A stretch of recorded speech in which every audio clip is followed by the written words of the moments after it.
കർത്തൃദിനം, ശ്രേഷ്ഠദിനം, ആരാധനക്കു വിശുദ്ധദിനം. Hallelujah ഗാനം ചൊല്ലി ഹൃദയങ്ങൾ വാഴ്ത്തിടാം. ദൈവ തിരുനാമത്തിന് മഹത്വം ഉണ്ടായിരിക്കട്ടെ.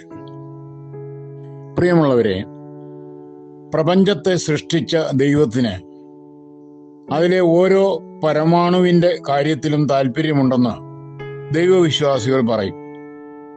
മനുഷ്യ ജീവിതത്തിൽ സംഭവിക്കുന്നതെല്ലാം വിധിയുടെ അലംഘനീയമായ ശക്തിവിശേഷം കൊണ്ടാണെന്നത്രേ മറ്റൊരു കൂട്ടരുടെ ചിന്ത.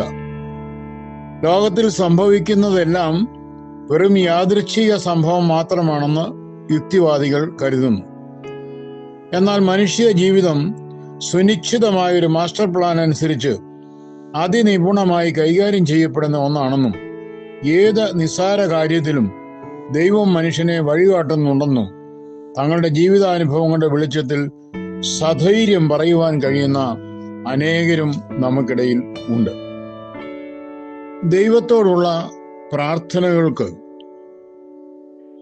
എങ്ങനെ മറുപടി ലഭിക്കുന്നു എന്നുള്ളതും ചിന്തിക്കേണ്ടതാണ്. കൂടിയേ തീരൂ എന്ന ശാഠ്യത്തോടെ ചിലർ ദൈവത്തോട് പ്രാർത്ഥിക്കാറുണ്ട്. അങ്ങനെയുള്ള പ്രാർത്ഥനകൾക്ക് ലഭിക്കുന്ന മറുപടി ചിലപ്പോൾ വേദനാജനകമായിരിക്കും. 106 സങ്കീർത്തനത്തിൽ പറയുന്നു, അവർ അപേക്ഷിച്ചത് ദൈവം അവർക്ക് നൽകി, അതോടൊപ്പം ഭയങ്കരമായ ഒരു രോഗവും അയച്ചു. ദൈവഹിതം എന്തെന്ന് അറിയുന്നതിന് വേണ്ടിയല്ല, സ്വന്തം ഇച്ഛാപൂരണത്തിന് വേണ്ടിയാണ് നമ്മിൽ പലരും പ്രാർത്ഥിക്കാറുള്ളത്. ദൈവഹിതം നിറവേറട്ടെ എന്ന് എത്ര പേർക്ക് പ്രാർത്ഥിക്കുവാൻ കഴിയും? നിന്റെ ഹിതം പോലെയല്ല, എൻ്റെ ഹിതം പോലെ നടത്തണമേ എന്നല്ലേ സത്യത്തിൽ നമ്മുടെ പ്രാർത്ഥന. പ്രാർത്ഥനയ്ക്ക് മറുപടി വൈകിയാൽ പിറുപിറുക്കുന്ന പ്രകൃതവും നമുക്കില്ലേ? കഴിഞ്ഞ കാലത്ത് ലഭിച്ച ദൈവകൃപകളെയും വിപത്തുകളിൽ നിന്നുള്ള വിടുതലിനെയും നാം ക്ഷണനേരം കൊണ്ട് മറന്നും പോകും. ദൈവ ഇഷ്ടം നിറവേറ്റപ്പെടുന്നതിന് വേണ്ടിയുള്ള ആത്മസമർപ്പണമാണ് യഥാർത്ഥമായ പ്രാർത്ഥന. ചില പ്രാർത്ഥനകൾക്ക് തൽക്കാലം മറുപടി ലഭിക്കാതിരിക്കുമ്പോൾ ദൈവോദ്ദേശ പ്രകാരം അവിടുന്ന് നമ്മോട് ചേർന്ന് പ്രവർത്തിക്കുന്നത് കൊണ്ടാണെന്ന കാര്യം നാം മറന്നുപോകരുത്. ഭാഗ്യത്തെ ദൈവാനുഗ്രഹമായും ദൗർഭാഗ്യത്തെ ശാപമായും ചിലരെങ്കിലും കരുതുന്നുണ്ടാവാം. ദൈവത്തിന്റെ ശബ്ദകോശത്തിൽ ഭാഗ്യമെന്നും ദൗർഭാഗ്യമെന്നും 2 വാക്കുകളില്ല.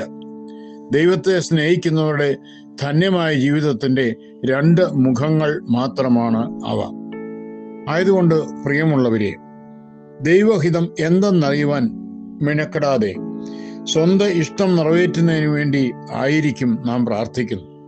ശാഠ്യത്തോടു കൂടിയ നമ്മുടെ പ്രാർത്ഥനയ്ക്ക് ദൈവം നൽകുന്ന മറുപടി ചിലപ്പോൾ ദുസ്സഹമായ ദുരന്തമായി പരിണമിച്ചും എന്നും വന്നേക്കാം. അതുകൊണ്ട് ഓരോ നിമിഷവും നമുക്കായിട്ട് ഒരുക്കുന്ന ദൈവമേ, നിന്റെ ഹിതം എന്നിൽ നടക്കണമേ എന്ന് പ്രാർത്ഥിക്കുവാൻ നമുക്ക് ഓരോരുത്തർക്കും കഴിയട്ടെ എന്ന് പ്രാർത്ഥിക്കുകയാണ്. ഈ പുതിയ കർത്തൃ ദിനത്തിലേക്ക് പ്രവേശിക്കുന്ന നമുക്ക് നമ്മെ തന്നെ സമർപ്പിച്ചുകൊണ്ട് ദൈവകരങ്ങളിൽ നമ്മെ ഭരമേൽപ്പിച്ചു കൊടുക്കാം. ശുഭരാത്രി നേരുന്നു.